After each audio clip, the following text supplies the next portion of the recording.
Bonjour chers amis, bonjour chers participants à mes ateliers, bonjour chers clients en coaching et chers amis de Facebook. Voici la synthèse sur le syndrome d'Hubris, une petite synthèse rapide. On va reprendre, sans reprendre justement les 14 symptômes, on va essayer d'en tirer une petite synthèse, un petit résumé concernant le leader qui est atteint par ce syndrome d'Hubris. Donc je rappelle que le syndrome d'Hubris, c'est l'addiction au pouvoir de façon démesurée. On va faire aussi une partie concernant les suiveurs, donc les leaders d'abord, les suiveurs ensuite, et les solutions. Un petit travail rapide sur les solutions concernant le leader et les suiveurs. Alors concernant le leader qui est atteint par le syndrome d'Hubris, on peut dire qu'au début, dans les phases 1, 2, 3, 4, le symptôme est léger, la personne est quand même dans l'égocentrisme, elle est ok, non ok, c'est-à-dire qu'elle est ok avec elle-même, non ok avec les autres, et elle est en début d'addiction, mais c'est réversible. On va dire que la personne peut revenir dans un comportement non addict, un comportement collectif, un comportement collaboratif, coopératif avec les autres. Si la personne persiste dans cette voie de syndrome d'Hubris, elle passe à des stades 5, 6, 7, 8. Là, ça devient un peu plus embêtant. On va dire que le syndrome est considéré comme sérieux, entre guillemets, et la personne, non seulement égocentrique, mais elle tombe un peu dans le narcissisme, dans le nombrilisme qui est avancé, et la personne doit être suivie et formée par un coach ou suivie par un psychothérapeute ou suivie par un manager ou un mentor qui ramène cette personne, cet individu dans le chemin de la collaboration, du partage, de la prise de conscience de elle-même, de ses comportements. Elle fait un peu des formations à l'analyse transactionnelle, à la PNL, à la CNV, etc. Si elle continue, elle persiste en allant vers les symptômes 9, 10, 11, 12, on peut dire que l'addiction est avancée, on peut l'appeler de sévère, et la personne tombe dans le mégalomanisme, elle est mégalomane, voire névrotique, elle tombe dans la névrose, voire dans certaines psychoses. Bon, surtout, elle est assez mégalomane, elle se prend pour la sauveur de l'humanité ou le sauveur de quelque chose dans le groupe, et elle est déjà dans une addiction sérieuse, plus que sérieuse, on va dire sévère. Si elle continue, elle persiste dans cette attitude, dans ce comportement, on est dans la période 13-14 du syndrome, on va dire la fin de l'échelle de Hubris, 12, 13, 14, en gros. Eh bien, la personne, elle est un peu, même beaucoup, en état de maladie addictive. On parle de psychose, voire de schizophrénie. Donc la personne est vraiment, cette fois, atteinte psychologiquement. Et là, l'addiction est plus que sévère. L'addiction est maladive. Et la personne aura du mal à s'en sortir. Et là, il faut évidemment des gens qui la contrôlent et qui la mettent en soins. Voilà pour ce qui est de la personne qui est leader atteinte de ce syndrome d'Hubris.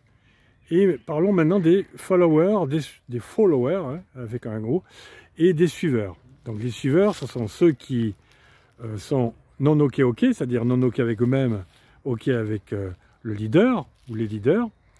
Et la personne, cette fois, et les personnes sont plus ou moins soumises aux leaders, sont non affirmées, elles ont besoin de s'affirmer, d'estime de soi, elles manquent d'estime d'elles-mêmes. Elles ont besoin donc d'un chef qui est responsable. Elles ont besoin d'une autorité supérieure pour faire des choses, car elles ne se sentent pas capables de prendre des responsabilités, des hautes responsabilités. Elles ont peur de décider, donc elles ont des problèmes d'affirmation, hein, de soi, et elles sont dans la soumission. Donc là aussi, c'est pareil, va falloir vérifier avec ces personnes qu'elles sont dans un état non addict affectivement, hein. Elles ont plutôt une addiction affective, elles ont besoin de quelqu'un d'autre, ou une addiction à la domination, hein. Il y a des gens qui ont besoin d'être dominés, hein, ou qui trouvent un intérêt à être dominés en partie et à dominer d'autres personnes sous couvert d'une autorité. Hein, sous couvert d'une autorité, ils ont besoin d'une autorité pour faire des choses. Voyons maintenant la troisième partie, les solutions. Eh bien, première chose à faire, c'est de former les gens le plus tôt possible. Hein. Dans les syndromes 1, 2, 3, 4, former les leaders, et s'il y a des suiveurs, c'est aussi les former à la coopération, la collaboration, la négociation, qu'ils apprennent à vivre ensemble, apprennent la confiance en soi et la conscience de soi. Si ça persiste encore, on est dans les parties 5, 6, 7, 8 de l'addiction, alors là on passe non seulement à une formation, mais cette fois les personnes doivent être suivies par un coach, recadrées, cadrées par des gens qui cadrent un peu, qui contrôlent, hein. Et cette fois le leader qui a tendance à mettre une organisation qui lui est propre, une organisation qui est centrée sur la personne, sur elle-même, eh bien, il va falloir qu'elle apprenne à mettre des boucles de rétroaction, des feedbacks, des contrôles de régulation, hein, des régulations. Sinon, elle va être dans une omnipotence, une toute-puissance, qui fait qu'elle n'aura plus de quelqu'un qui la contrôle, il n'y aura plus de boucle de contrôle. Et donc ça devient dangereux quand il n'y a plus de contrôle de la part de l'extérieur ou de la part des supérieurs au-dessus d'elle. Les suiveurs, eux aussi, c'est pareil, quand ils sont arrivés à ce stade-là, qui sont vraiment dévoués à un leader de ce type, qui est despotique, eux aussi, ces suiveurs, ces followers, doivent être aussi informés de l'issue que ça peut engendrer, des conséquences, si on suit les décisions de ce leader. Donc il faut qu'elles apprennent, ces personnes, à penser par elles-mêmes, à ne plus être soumises aux dictats de ces leaders, et qu'elles apprennent à être un peu plus, disons, libres et responsables. Si on continue dans les symptômes 12, 13, 14, c'est-à-dire à la fin de l'échelle de hubris, alors là, il faut mettre à l'écart le leader car il est devenu dangereux, il a besoin d'être soigné, c'est-à-dire que le leader est devenu neurasthénique, schizophrène, hein, et à ce moment-là, il faut le mettre à l'écart pour qu'il ne soit pas dangereux pour son propre groupe, pour les followers qui le suivent, et ni pour l'environnement, ni pour les groupes environnants et les groupes qui sont sains. Donc le soin, la solution à faire, là, c'est d'informer les followers, voire de les former à la communication, de les former à la collectivité respectueuse, à la collaboration, et de pouvoir aussi détruire l'organisation despotique. Donc quand le leader a mis en place une structure de chef, petit chef, etc., qu'il a mis des process qui sont orientés vers lui, qu'il a mis des process de découpage des responsabilités, hein, qu'il a séquencé les responsabilités, il faut retrouver des boucles de contrôle, de rétroactive. On peut choisir de remettre une autre organisation où on se réunit et les gens peuvent s'exprimer librement, où les gens peuvent choisir de trouver d'autres solutions, de pouvoir décider à la majorité et plus simplement que par le leader, que les gens apprennent la démocratie, la participation démocratique, à la vie participative, à la vie collective, respectueuse et bienveillante. Donc il faut reconstruire une autre organisation et à ce moment-là, les choses vont aller mieux et la toute-puissance du leader se termine.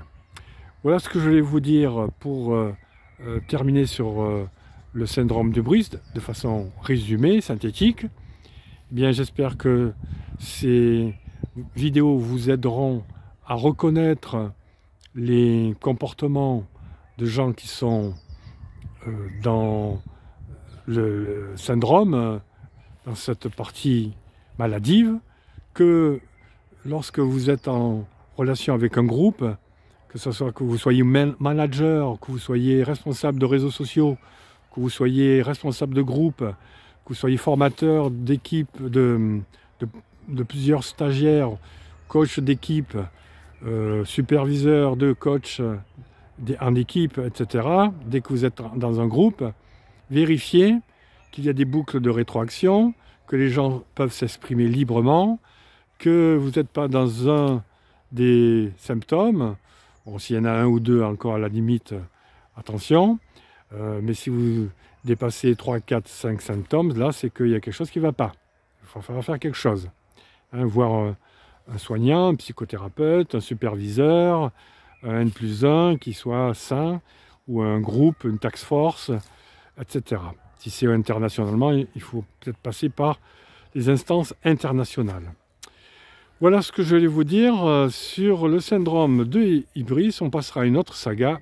À très bientôt. Je vous souhaite une bonne journée si c'est le jour pour vous, une bonne soirée si c'est le soir pour vous, et une bonne nuit si c'est la nuit pour vous. C'était Soigny.